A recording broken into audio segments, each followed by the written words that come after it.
أعوذ بالله من الشيطان الرجيم بسم الله الرحمن الرحيم.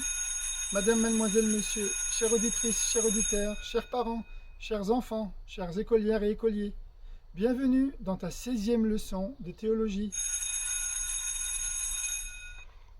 Bienvenue dans ta cyber-école en ligne. Pacte.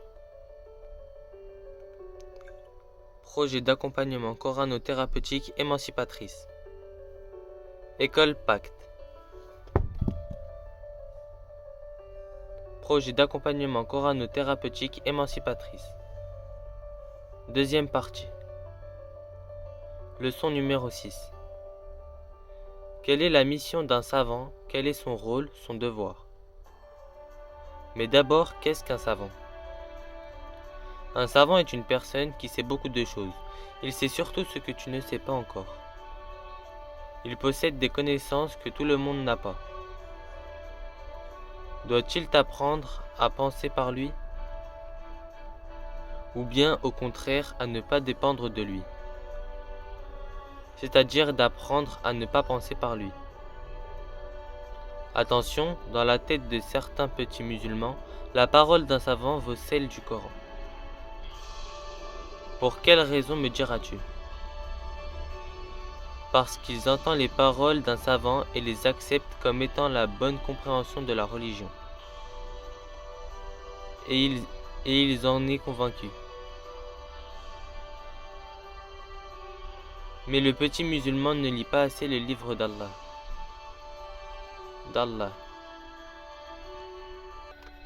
En vérité, la parole d'un savant n'a pas la même valeur que la parole du Coran.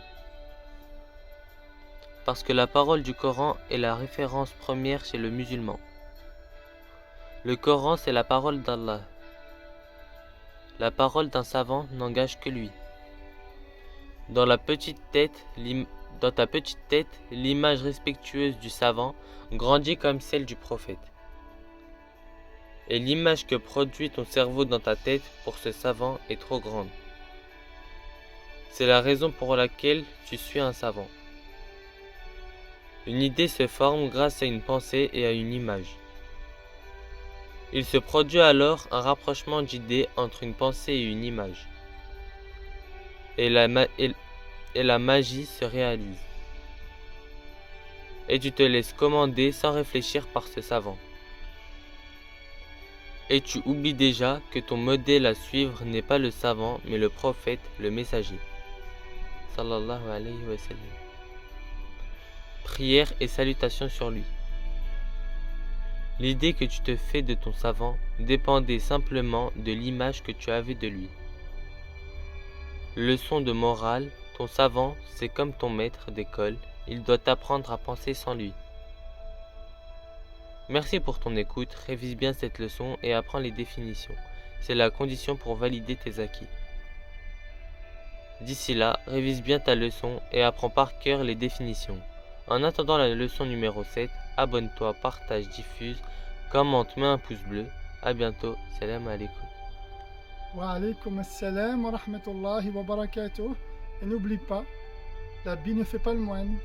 À très bientôt.